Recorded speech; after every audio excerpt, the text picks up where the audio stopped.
খ্রিস্টপূর্ব ৬০০ সালের দিকে বিজ্ঞানী থেলিস অফ মিলেটাস লক্ষ্য করলেন যে অ্যাম্বর নামক প্রাকৃতিক রেজিনকে পশমের সাথে ঘষা হলে অ্যাম্বর শুকনা পালককে আকর্ষণ করে। তৎকালীন সময়কার মানুষ সবকিছু পৌরাণিক কাহিনী দিয়ে ব্যাখ্যা করত। যেমন বজ্রপাত হলে মানুষ মনে করত সৃষ্টিকর্তা রাগান্বিত হয়েছেন।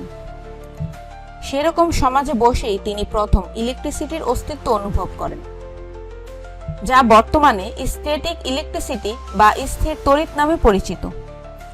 এখানে যে অ্যাম্বরের কথা বলা হচ্ছে সেটি এসেছে গ্রিক শব্দ ইলেকট্রন থেকে, আর সেখান থেকে ইলেকট্রিসিটি বা বিদ্যুৎ শব্দের উৎপত্তি হয়।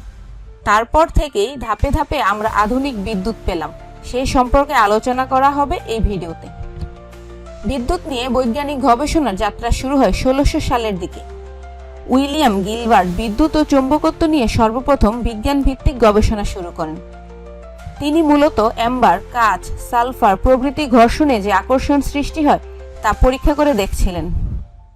তিনি প্রথম এই আকর্ষণকে একটি বৈজ্ঞানিক ধর্ম হিসেবে উল্লেখ করেন এবং এই ধর্মের নাম দেন ইলেকট্রিকাস। বজ্রপাত যে আসলে বিদ্যুৎ তা প্রমাণ করার জন্য ১৭৫২ সালে বেঞ্জামিন ফ্রাঙ্কলিন একটি ঝুঁকিপূর্ণ পরীক্ষা করেন।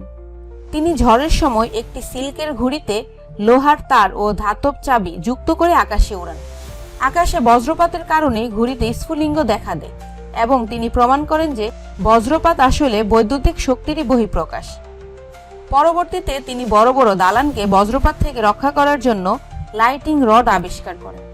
১৭৮০ সালের দিকে লুইজি গ্যালভানি নামক একজন ইটালিয়ান জীববিজ্ঞানী একটি মৃত ব্যাঙের পায়ের সাথে একটি ধাতব হুক যুক্ত করে লোহার খাঁচায় ঝুলিয়ে রাখেন এবং লক্ষ্য করেন যে ব্যাঙের পা নড়ছে। তিনি প্রথমে ভাবলেন যে ব্যাঙের পা থেকে হয়তো বিদ্যুৎ আসছে, যা ব্যাঙের পা নাড়াচ্ছে। তাই তিনি এটির নাম দেন অ্যানিমেল ইলেকট্রিসিটি বা প্রাণিজ বিদ্যুৎ। তবে বিজ্ঞানী আলেক্সান্ড্রো ভোল্টা এই ব্যাখ্যার সঙ্গে একমত ছিলেন না। তিনি ধারণা করেন যে ব্যাঙের পেশি নড়াচড়ার পেছনে রয়েছে দুটি ভিন্ন ধাতুর সংযোগ। ভোল্টা পরবর্তীতে একটি গবেষণায় দেখান, যখন পরস্পর সংযুক্ত দুটি ধাতু এবং তাদের মাঝে লবণের, পানি বা অ্যাসিডের মতো তরল থাকে, তখন সেখানে বিদ্যুৎ প্রবাহ তৈরি হয়। এই ধারণা মাথায় নিয়ে পরবর্তীতে তিনি ভোল্টাইক পাইল নামে বিশ্বের প্রথম বৈদ্যুতিক ব্যাটারি তৈরি করেন। আলেক্সান্ড্রো ভোল্টা ১৮০০ সালে রাসায়নিক বিক্রিয়া দ্বারা বিদ্যুৎ উৎপাদনকারী গ্যালভানিক সেল তৈরি করেছিলেন। এটি ছিল বিশ্বের প্রথম বৈদ্যুতিক সেল যার ডিসি বিদ্যুৎ উৎপন্ন করত। পরবর্তীতে আলেক্সান্ড্রো ভোল্টার নাম থেকেই তড়িৎ বিভবের একক ভোল্ট শব্দটি এসেছে।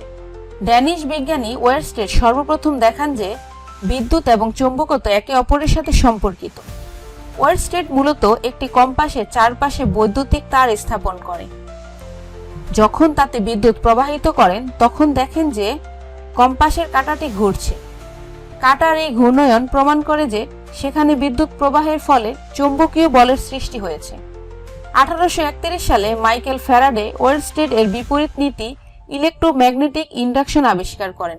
তার নীতি অনুযায়ী কোনো পরিবাহী তারকে একটি পরিবর্তনশীল চুম্বক ক্ষেত্রের মাঝে রাখা হলে একটি তড়িৎচালক বল উৎপন্ন হয়, আর এই তড়িৎচালক বলের কারণে বিদ্যুৎ প্রবাহিত হয়।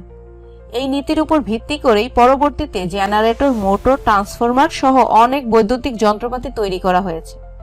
১৮০২ সালে বিজ্ঞানী হামফ্রি ডেভি কার্বন দণ্ডের মাঝে বৈদ্যুতিক স্পার্ক সৃষ্টি করে অনেক উজ্জ্বলতা তৈরি করেছিলেন। এখানে মূলত পাশাপাশি থাকা দুটি কার্বন দণ্ডের মাঝে শক্তিশালী ডাইরেক্ট কারেন্ট প্রবাহিত করা হয়, যা রড দুটির মাঝে একটি আর্ক বা স্পার্ক তৈরি করত। আর এই প্রযুক্তিকে বলা হয় আর্ক ল্যাম্প। তবে এটি বাসাবাড়িতে ব্যবহারের উপযোগী ছিল না। পরবর্তীতে ওয়ারেন ডি লারু ১৮৪১ সালে ভ্যাকুয়াম টিউবের ভেতর প্লাটিনামের ফিলামেন্ট দিয়ে বাল্ব তৈরি করেন। তবে প্লাটিনাম খুব দামি হওয়ায় তা বাজারজাত করা যায়নি। এর কিছু সময় পর জোসেফ সোয়ান কার্বোনাইট কাগজ ব্যবহার করে ফিলামেন্ট তৈরি করেন। ১৮৭৮ সালে তার তৈরি বাল্ব কার্যকরভাবে আলো দিতে সক্ষম হয়। তিনি এই আবিষ্কারের জন্য যুক্তরাজ্যে প্যাটেন্টও করেছিলেন। তবে ১৮৭৯ সালে থমাস এডিসন একটি উন্নত মানের কার্বন ফিলামেন্ট বাল্ব তৈরি করেন, যা প্রায় ১৩.৫ ঘন্টা ধরে জ্বলতে পারত। তবে ১৮৮০ সালে তিনি এমন আরেকটি ফিলামেন্ট তৈরি করেন যা একটানা প্রায় ১২০০ ঘন্টা জ্বলতে পারত। এরপর তিনি বাল্বকে প্রত্যেক ঘরে ঘরে জ্বালানোর স্বপ্ন দেখেন কিন্তু সমস্যা ছিল সবার বাসায় বিদ্যুৎ পৌঁছে দেওয়া। এডিসন সফল বিজ্ঞানী হওয়ার পাশাপাশি একজন ধূর্ত ব্যবসায়ীও ছিলেন। তিনি 1882 সালে নিউ ইয়র্কের ম্যানহাটনে বিশ্বের প্রথম বাণিজ্যিক বিদ্যুৎ উৎপাদন কেন্দ্র চালু করেন, যেখানে ডিসি কারেন্ট উৎপাদন করা হতো।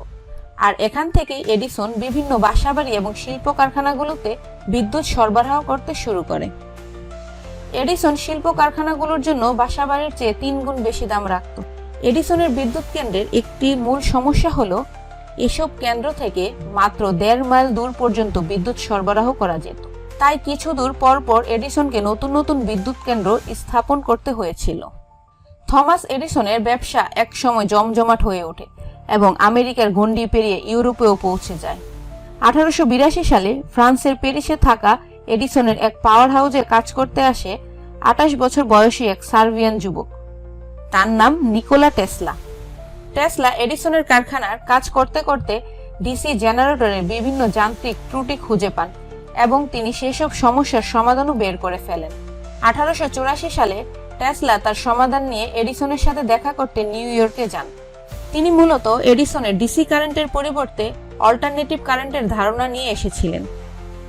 কিন্তু এডিসন টেসলার আইডিয়াকে অবজ্ঞা করেন এবং টেসলাকে বলেন তিনি যদি তার ডিসি জেনারেটরকে আরো উন্নত করতে পারে তবে তাকে $50,000 পুরস্কার দেওয়া হবে।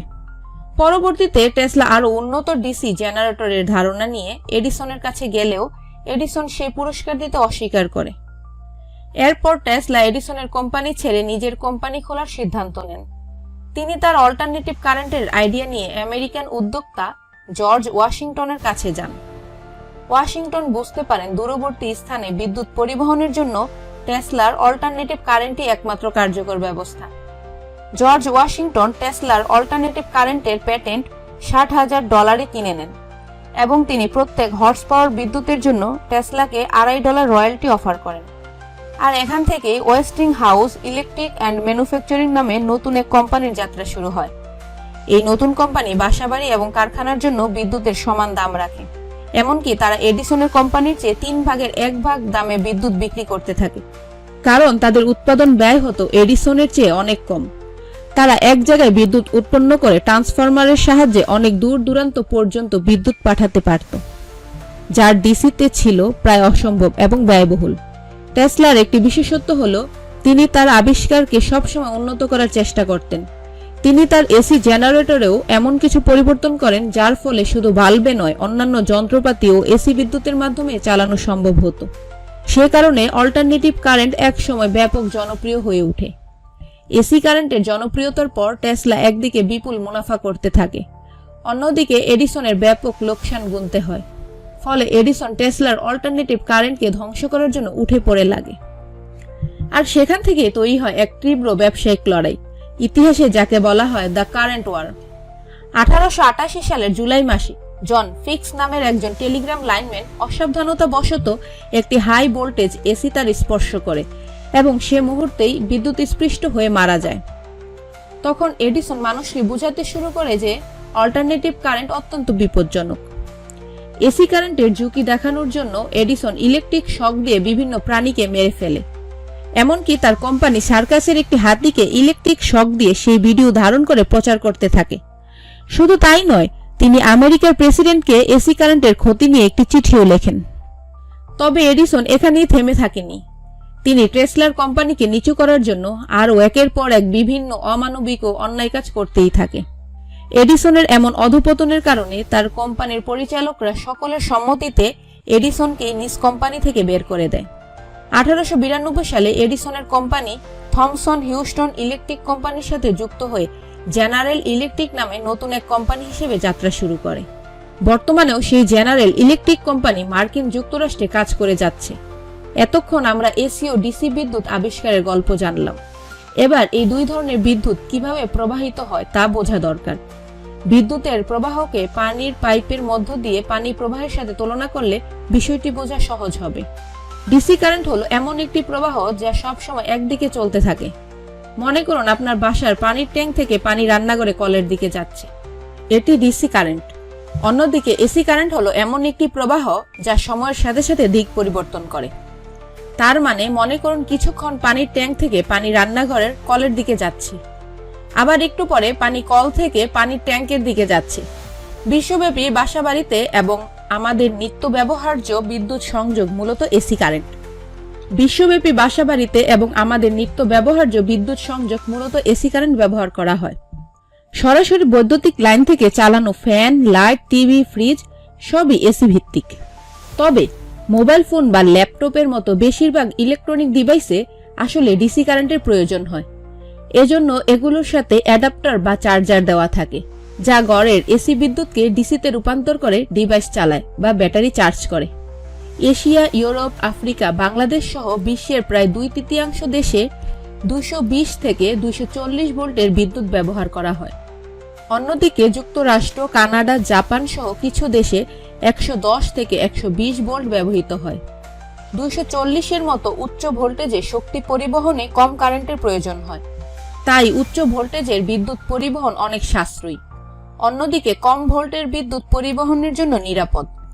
110 ভোল্টের বিদ্যুৎ স্পৃষ্ট হয়ে মৃত্যুর ঝুঁকি তুলনামূলক কম থাকে। আজকের এই ভিডিওটি ভালো লাগলে একটি লাইক করতে পারেন।